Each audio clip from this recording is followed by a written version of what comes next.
우리 지난 시간에 이제 아브라함이 조카 롯을 구출해 가지고 이제 오다가 그 살렘 왕 멜기세덱을 만나서 11조를 드리는 그런 장면을 우리가 함께 묵상했습니다. 자, 승리의 기쁨이 이제 오늘 본문에 나와야 되죠. 그 후의 일이니까. 그런데 오늘 본문을 보시면은 전혀 반대되는, 아브라함이 두려워하고 있는 그런 모습을 우리에게 보여주고 있습니다. 그래서 1절에 보시면은 이후에 여호와의 말씀이 환상 중에 아브라함에게 이르시되 아브라함아 두려워하지 말라. 두려워하지 말라. 자, 그 318명 가지고 그 네 나라 연합군을 이겼으니까 얼마나 참 기쁘겠습니까? 그러니까 승리의 기쁨에 도취되어 있어야 되는데 도리어 그게 아니라는 거예요. 두려워하고 있다는 것입니다. 왜 두려워할까요? 다른 것이 아니라 우리가 상식적으로 생각해 봐도 이제 그 이후가 문제라고 생각했을 것이다. 우리가 쉽게 짐작할 수가 있죠. 여러분 318명을 가지고 그 야살의 책에 보면은 그 연합군이 70만 명이라고 되어 있습니다. 그게 과장된 숫자인지 아닌지 모르겠습니다만은 기드온의 300명의 용사, 그때도 참 엄청난 기적의 승리죠. 300명으로서 12만 5천 명 미디안 군대를 이겼으니까. 근데 아브라함은 318명 가지고 70만, 어떻게 보면 또 이게 가능할 수도 있겠고 하나님의 능력이니까. 근데 뭐 구체적으로는 안 나오니까. 자, 그런데 이제 그때는 아마 아브라함이 믿음이 충만해 가지고 아마 쫓아갔을 겁니다. 그래 이기긴 이겼는데 제정신이 이제 돌아온 거예요. 제정신이. 이게 도대체 이게 그 창세기 그 38장에 가보시면은 34장에 가보시면은 야곱의 그 12아들, 야곱의 12아들 가운데에 그 레위와 시므온과 레위가 이제 그 세겜 족속의 남자들을 할례를 시키고 난 다음에 아주 집단 살육하는 그런 내용이 나오는 것을 보게 됩니다. 그러니까 이제 그 여동생을 뺏긴 거에 대한 그 디나, 야곱의 딸 디나가 이제 그 수치를 당했죠. 그래서 거기에 대한 보복으로 이제 이 시므온과 레위가 세겜 족속을 아주 그냥 할례를 행하면은 이제 우리 여동생 주겠다 그렇게 약속을 해놓고 그냥 할례를 행했을 때 꼼짝도 못하는 그 상황 속에서 그냥 뭐 남자들을 다 죽인 거예요. 근데 이제 그것을 나중에 야곱이 알게 되죠. 야곱이 그 반응이 뭐였냐면은 바로 두려움이었습니다. 이제 우리는 다 죽었다. 이 가나안 원주민들이 우리에게 반드시 보복을 행할 것이다. 그때의 심정이나 오늘 본문에 나오는 이 아브라함의 심정이나 이제 그 유사하다고 할 수 있겠죠. 이기긴 이겼는데 그 다음이 이제 문제다 그런 얘기죠. 이 메소포타미아 이쪽 지역에 이 사람들이 가만히 있겠는가? 쳐들어오지 않겠는가? 자, 그 두려움 속에 있을 때에 하나님이 하신 말씀이죠. 아브라함아 두려워하지 말라.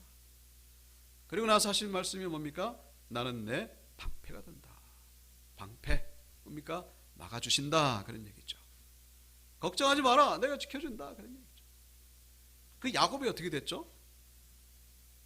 그때 야곱이 두려워가지고 있을 때에 하나님이 말씀하시기를 베들로 올라가라. 베들로 올라가서 하나님께 제단을 쌓아라. 그 제단을 쌓고 나서 그 가나안 원주민들 마음 가운데에 하나님께서 두려움을 넣어주십니다. 그래서 야곱을 건드리지 못하게 하나님이 막아주시는. 근데 똑같은 그런 상황이 오늘 본문에 나오고 있는 것이죠. 나는 내 방패다. 아브라함이 이런 하나님의 말씀을 들을 수 있는 자격이 뭡니까? 근거는 뭐죠? 바로 믿음대로 행했기 때문에. 믿음대로 행했기 때문에 하나님이 뒷책임을 져주신다 그런 얘기죠.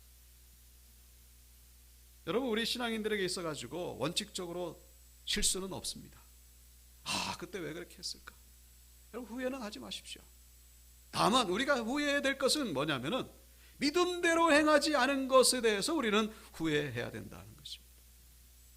믿음으로 행했느냐 믿음으로 행하지 않았느냐, 그것이 중요하다는 거예요. 아브라함이 아이고 내가 318명 가지고 내가 미쳤지, 내가 어떻게 이겼을까, 이제 나는 다 죽었다, 뭐 어떤 그런 인간적인 마음이 있겠죠. 두려워하지 말라는 거예요. 왜요?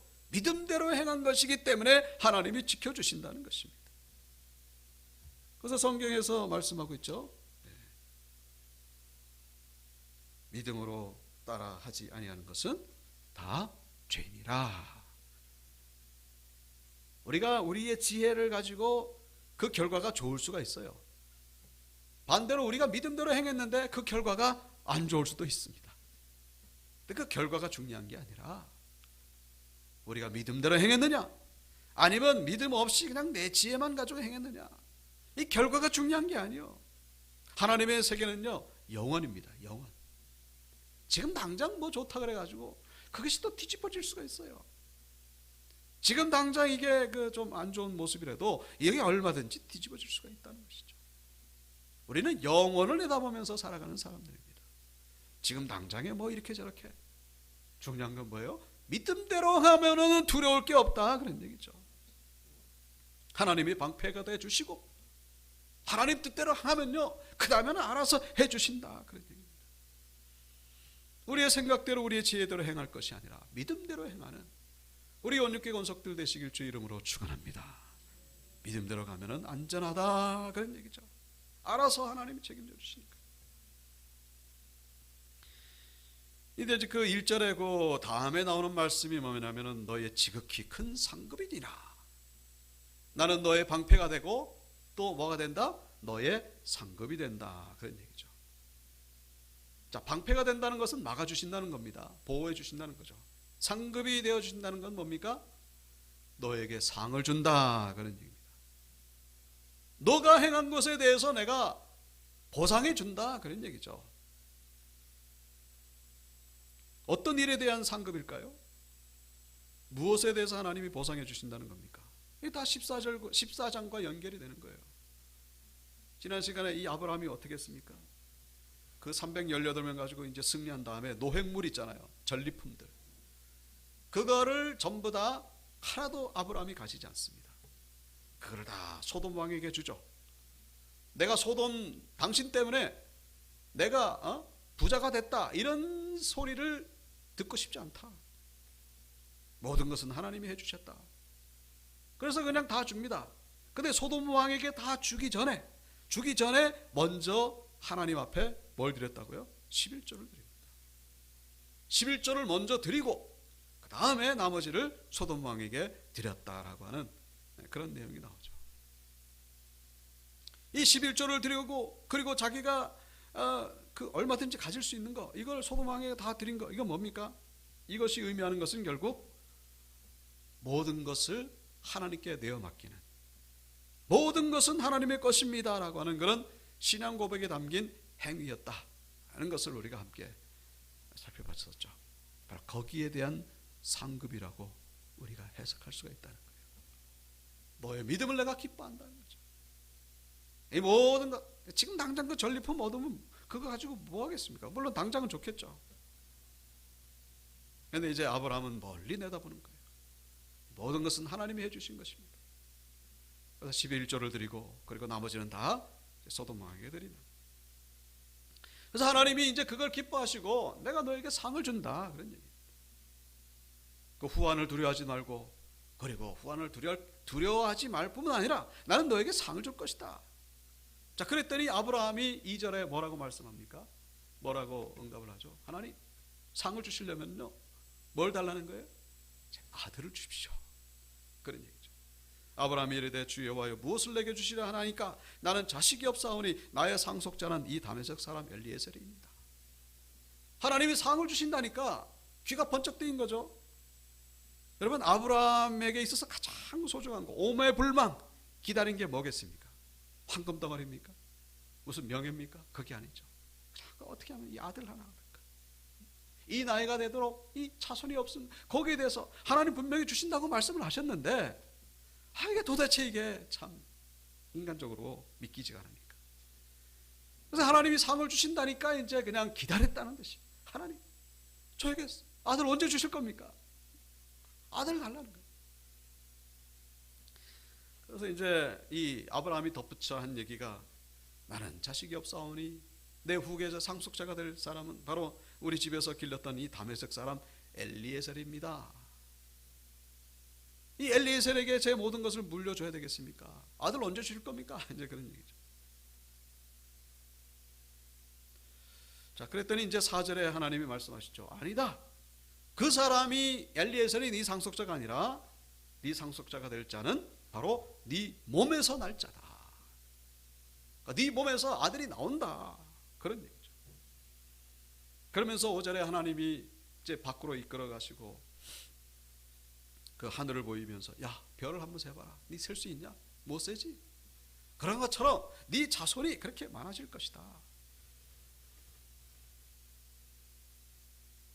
여러분, 그 우주에 별들이 많죠. 근데 우주에 별들이 많을까요? 아니면 이 지구에 모래가 많을까요? 모래를 셀 수 있다고 합니다. 이게 뭐 바닷가의 모래, 사막의 모래, 산의 모래, 이거 어떻게 대충은 셀 수 있다는 거죠. 그러니까 대충에 뭐 예를 들자면은 그 세수대 하나에 흙이 얼마나 들어가냐, 그걸 이제 또 나눠 가지고 이제 세죠. 그러니까 지구 면적을 이 세수대야 면적으로 이제 나누는 거예요. 나누면은 이제 그게 대충 나온다는 거죠. 그래 가지고 이제 셌더니 그 조 위에 경이 있고 그 다음에 해가 있어요. 그래 가지고 700 몇 경, 몇 조, 뭐 몇 천억 뭐 이래 가지고 쭉 이렇게 나온다고 합니다. 그런데 그거보다 많은 게 바로 우주의 별이라는 거죠. 우리가 이 우주의 이 넓이는요, 이 상상을 초월합니다. 하나님의 세계는 그런 거예요. 이 상식적으로 생각해도 우주는 끝이 없습니다. 끝이 없어요. 끝이 있을 수가 없죠. 끝이 있다고 해도 그 너머에는 또 뭐냐? 이렇게 되면요, 이건 하나님의 창조 세계는, 그러니까 하나님이 아니고선 이 우주는 절대로 인간적으로 대답을 못합니다. 자, 그렇게 많은 별처럼 너의 자손이 그렇게 많아질 것이다. 이제 어떻게 보면은 과장법일 수도 있겠죠. 자, 그래서 이제 하나님이 이 자손에 대해서 약속을 하시는데, 사실 오늘 본문에서 이 자손만 약속하시는 것이 아니라 7절에 보면요, 이 땅을 내게 주어 소유를 삼게 할 것이다. 자손과 땅, 자손과 땅에 대해서 하나님이 약속을 오늘 15장에서 하시는데, 여러분 사실 이 자손과 땅과 자손에 대한 약속은요, 이미 12장에서도 있었고 13장에서도 이미 하신 적이 있습니다. 12장에 내가 너로 큰 민족을 이루게 할 것이다. 이 땅을 내 자손에게 줄 것이다. 12장에 하셨고, 그 다음에 13장에도 이 보이는 땅을 내와 내 자손에게 줄 것이다. 그 다음에 내 자손이 땅에 티끌 같게 해 줄 것이다. 그리고 오늘 15장에 와가지고 또 이 자손에 대해서 하늘의 별과 같이, 그리고 이 땅을 줄 것이다. 이 땅과 자손에 대해서 무려 3번씩이라. 12장에 한 번, 13장에 한 번, 그리고 15장에 한 번. 자, 그랬더니 이제 이 아브라함이, 그러면은 이 땅을 주시겠다고 하는 그 뭔 좀 이 신호를 좀, 증표를 좀 보여달라고. 이제 그것을 8절에 나오죠. 여호와여, 내가 이 땅을 소유로 받을 것을 무엇으로 알겠습니까? 그래서 이제 이 그 하나님이 하신 이 언약, 이 약속에 대해서 어떤 그 아브라함이 정말로 확실히 믿게끔 하는 그런 의식을 행합니다. 그 의식을 행하는 것이 이제 9절부터 쭉 나옵니다. 그러니까 이 15장은요, 이 땅과 자손에 대한 언약식, 언약으로 끝난 게 아니라 언약에 대한 어떤 의식을 행하는 그런 내용이 이제 이 15장에 나오는 것이죠. 땅과 자손에 대한 언약식. 그래가지고 이제 이 순념소, 그 다음에 암염소, 암소, 그 다음에 순양, 3년 된 암염소, 3년 된 암소, 3년 된 수양. 이거를 반으로 쪼개가지고 이렇게 놓는 거예요. 그리고 산비둘기, 집비둘기. 이 비둘기는 이제 쪼개지 말고 이렇게 쭉 놓는 것이죠. 그리고 나서 이제 그 사이를 나중에 이 횃불, 하나님께서 횃불의 형상으로 이렇게 쭉 지나가시는 그런 장면이 나오는 것을 보게 됩니다. 그러니까 이 쪽에 원래 이 고대 세계에서 이 어떤 약속을, 이 조약을 행할 때는요, 저런 식으로 행합니다. 그 동물을 이렇게 가져다가 반으로 쫙쫙 해가지고 양옆에 놓고 이 약속을 하는 그 당사자 두 사람이 이렇게 쭉 지나갑니다. 그 지나간다는 건 뭐냐면은 이 약속을 어기면 저렇게 쪼개질 것이다. 목숨을 걸어라. 이제 그런 의미가 담겨 있는 그런 의식이죠. 그러니까 하나님께서 이제 내가 맹세한다. 그런 이제 말씀입니다. 그런 반드시 너에게 이 땅을 줄 것이고, 그리고 자손을 줄 것이다. 자, 그런데 이제 요거를 딱 펼쳐놓고 나서 이 횃불이 이제 쑥 지나갑니다. 횃불이 지나간다는 건 이제 하나님이 이제 지나간다는 거죠. 근데 사실 아브라함도 지나가야 되는데 아브라함은 안 지나가요. 하나님만 지나갔습니다. 이제 거기에 대한 의미가 사실 이 약속은요, 아브라함은 못 지킵니다. 아브라함은 지킬 수 없기 때문에 못 지나갑니다. 이제 거기에 대한 어떤 구속사적인 그런 의미도 있습니다만 하나님만 지나가요. 그러니까 왜냐하면 그 이제 16장에 가보면요, 이 약속을 아브라함이 깨뜨려요. 그래가지고 뭡니까? 아브라함이 하나님 분명히 약속하셨는데 어떻게 하죠? 아브라함이 그 아내의 여종 하갈과 동침해가지고 이스마엘을 낳잖아요. 그러니까 이 약속을 깨뜨리는 거예요. 깨뜨리면 죽는 거죠. 그런데 이제 하나님이 미리 아신 거예요. 미리 아시고 이제 하나님만 지나가신 거죠. 아브라함, 네가 뭘 어떻게 하든지 간에 나는 반드시 너에게 이 약속을 이룰 것이다. 자, 근데 이제 그 전에 요 하나님께서 횃불로 지나가시기 전에 이제 하나님이 아브라함에게 하신 말씀이 있습니다. 뭐냐면은 너의 자손이 이렇게 많아지는데 저기 애굽에서 400년 동안 종살이 하다가 그다음에 4대 만에 이 땅으로 돌아올 것이다. 그리고 그때는 이 아모리 족속의 죄악이 가득하지 아니한, 아직은 가득하지 아니함이니라. 다른 말로 말하면은 너희가 돌아올 때는 아모리 족속이 죄악이 가득한 때다. 이제 그런 얘기죠. 여러분, 이게 무슨 얘기인지 대충은 짐작하시죠? 이 아브라함의 그 후손 이스라엘 백성들이 애굽에서 400년 동안 이제 종살이 하다가 이제 4대 만에 돌아오는데, 돌아올 때에 이 가나안 땅이, 여러분, 가나안 땅을 그냥 얻은 것이 아니라 정복 전쟁. 그래가지고 가나안 원주민들 다 죽이잖아요. 죽이면서 여호수아 군대가 이제 쳐들어가 가지고 이렇게 얻게 되는데, 그 정복 전쟁의 어떤 그 당위성, 야, 하나님 그거 너무하신 거 아니야? 그 주인들 내쫓고 그 땅을 막 뺏어가지고 주고, 그 당위성이 뭐냐면은 바로 아모리 족속의 죄악이 가득함이라는 것이죠. 그러니까 다시 말씀드리면 아모리 족속이 그 가나안 땅에 살다가 죄악이 너무나 가득 차가지고 하나님이 여호수아 군대를 통해서 심판하시는 전쟁이 바로 이 정복 전쟁이었죠. 그러니까 거기서 쫓겨나도 할 말이 없다. 거기서 죽어도 할 말이 없다. 근데 그 일이 똑같이 이스라엘 백성들에게도 벌어졌죠. 이스라엘 백성들 가나안 땅에 살다가 어떻게 되죠? 그 바벨론 포로.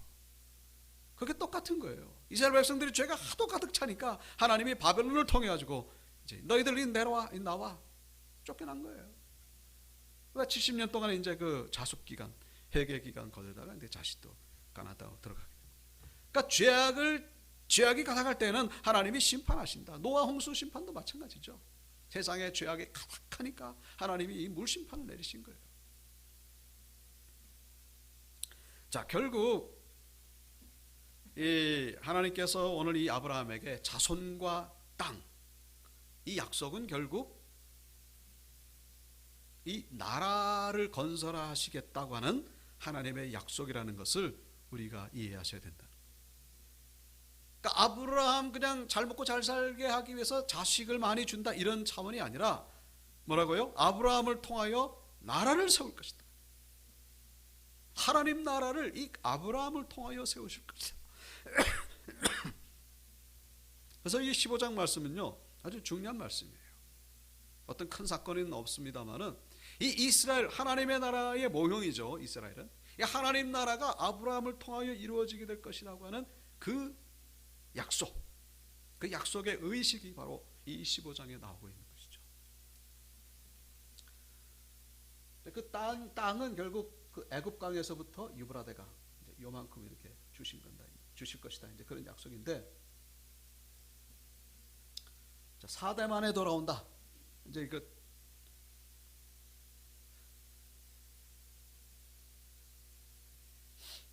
이거 좀 그 설명이 기니까 넘어갑니다. 자, 이 나라가 세워지려면요 3가지 요소가 있어야 됩니다. 그죠? 국가의 3요소. 국민이 있어야 되고, 영토가 있어야 되고, 주권이 있어야 됩니다. 자, 이 셋 중에 가장 중요한 게 뭘까요? 바로 주권이에요. 주권. 땅이 있고 국민이 있어도 주권을 뺏기면요, 우리나라도 그런 적 있었잖아요. 일본에게 통치당하고 그 주권을 뺏기면 그렇게. 저 우크라이나 지금 이 전쟁도 결국 그 주권에 대한 문제거든요. 이 러시아가 이제 참 너무나 지금 악한 짓을 하고 있습니다만, 그 주권에 대한 어떤 미련 때문에 나토의 연합군 거기에 대한 어떤 두려움 때문에 이 우크라이나를 쳐들어간다고 얘기를 합니다만은, 결국엔 다 따지고 보면은 그 욕심이죠, 욕심. 그 멀쩡한 양민들을 그렇게 학살하고 지금 얼마나 많이 지금 죽어가고 있습니까? 푸틴이 회개하고 돌아올 수 있기를 위해서 이제 계속 기도하셔야 돼요. 빨리 전쟁이 끝나고 평화가 임하기 위해서. 주권. 오늘 본문에서 이 아브라함에게 이 영토는 아까 전에 지도 보셨죠? 영토. 그다음에 국민.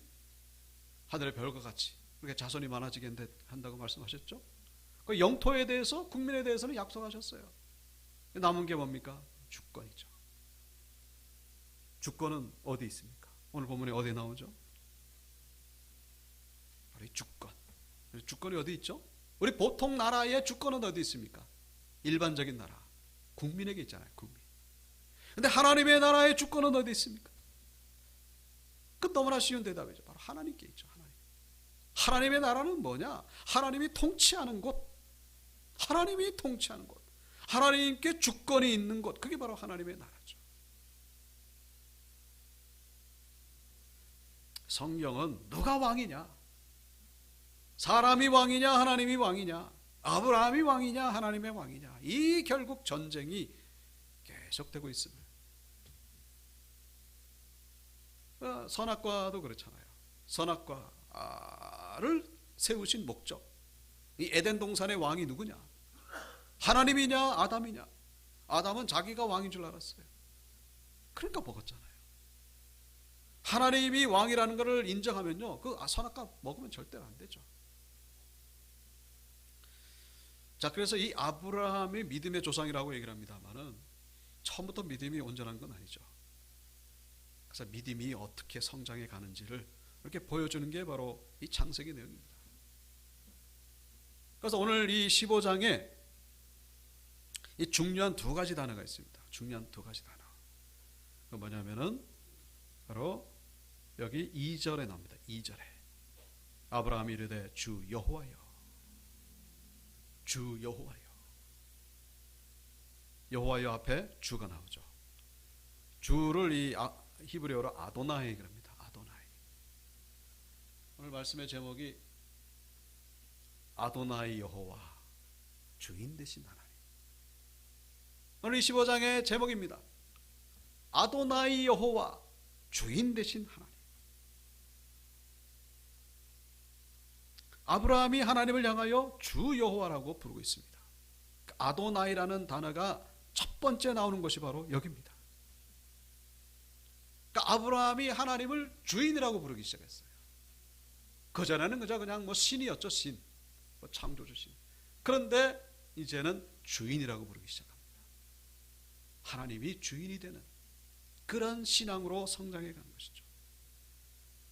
하나님을 아버지라고 부르는 데가 어딘지 아십니까, 여러분? 하나님을 아버지라고 부르는 때가, 여러분 창세기 출애굽기 안 나와요. 레위기도 안 나오고 쭉 들어가가지고 시편에 가서야 비어요. 그러니까 다윗이 하나님을 향하여 그렇게 고백하는 가운데에 아버지라고 고백합니다. 그리고 이사야가 또 기묘라 모사라 전능하신 하나님이라 영존하시는 아버지시라. 예수님 탄생 그 메시지죠. 아버지라는 단어가 잘 안 나와요. 이슬람교는요, 그 알라가 아버지는 말도 안 되는 얘기죠. 아버지라고 부르는 종교가 바로 기독교입니다. 근데 아버지라고 부르기 전에 이 아브라함은 하나님을 주인이라고 고백하고 있음을 우리에게 보여주고 있죠. 자, 주인 되신 하나님, 아도나이 여호와. 그 다음에 이 15장에서 두 번째 중요한 단어가 바로 여기 6절에 나옵니다. 6절. 아브라함이 여호와를 믿으니 여호와께서 이를 그의 의로 여기시고. 하나님이 아브라함을 너 참 의롭다 그렇게 여기셨다는 거예요. 뭐를 보고서? 아브라함이 여호와를 믿었다는 거예요. 믿었다. 믿었다는 건 뭐예요? 다른 말로 표현하면 주권이 하나님께 있음을 인정합니다. 그런 얘기죠. 믿음. 이 15장 6절 말씀은요, 너무나 중요합니다. 신약에서 많이 인용되고 있기 때문에. 이 세계에서 제일 가장 작은 나라가 이제 바티칸 시국이죠. 이탈리아 로마 내에 있는 바티칸 시국. 이 나라가 땅덩어리가 얼마나 하냐면요, 가락시장보다 작아요. 가락시장이 16만 평이고 조사해 봤더니 이 바티칸 시국은 13만 평. 가락시장보다 작다니까요. 여기 대통령 누구냐? 바로 교황입니다. 교황. 그런 나라도 있어요. 인구는 1,400명. 그 주권은 엄연히 있는 그런 나라죠. 근데 하나님의 나라는 어쨌거나 주권이 어디에 있다? 하나님께 있다. 그 하나님께 주권이 있음을 고백하는 내용이 바로 오늘 15장의 말씀입니다. 아브라함의 고백이죠. 아브라함이 하나님을 여호와를 믿으니 이를 그의 의로 여기시고. 이 로마서에서도 이렇게 인용하고 있죠. 아브라함이 하나님을 믿음에 그것이 그에게 의로 여겨진 바 되었느니라. 이 바울이 왜 이걸 인용할까요? 행위를 가지고 우리가 의롭다 여김을 받을 생각 꿈도 꾸지 마라 그런 얘기죠. 행위 가지고는 우리 절대로 의로워질 수 없고 그냥 믿음 그냥 하나님을 인정하고 하나님께 모든 걸 맡기고. 그런데 이 중요한 거는 그렇게 아브라함처럼 믿으면 아브라함은 우리 모든 사람의 조상이라. 아브라함을 유대인의 조상이라고만 생각하지 마라. 이스라엘 백성들만의 조상이 아니고 아브라함은 누구의 조상? 그 믿기만 하면은 누가 됐든지, 이스라엘 백성이 됐든지 이방인이 됐든지 그냥 하나님을 믿으면은 그 모든 자의 아브라함이 조상이 되고, 그리고 믿음으로 말미암은 자는 믿음이 있는 아브라함과 함께 복을 받느니라. 아브라함이 하나님께 믿음을 가지고 의롭다 여김을 받고 또 아브라함이 하나님께 복을 받은 것처럼 우리도 아브라함처럼 그렇게 동일한 믿음을 가지면 아브라함이 복을 받은 것처럼 우리도 똑같이 복을 받는다 그런 얘기죠. 어떤 복?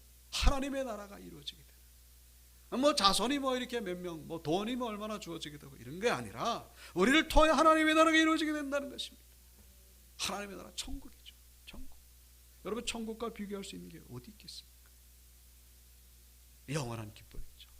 그 물질과 어떤 명예 이거는요 그냥 그 기쁨이 환경에 따라서 이리 됐다가 저렇게 됐다가 바뀌잖아요. 하나님 나라의 이 기쁨과 영광은 이런 말할 수가 없다는 것이죠.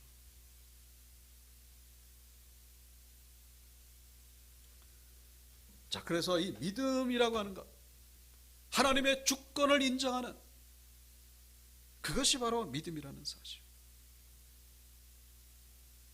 여러분 우리의 삶 가운데 아직도 하나님께 이 주권을 내어드리지 않은 것이 있습니까? 우리의 신앙은 성장해야 돼요.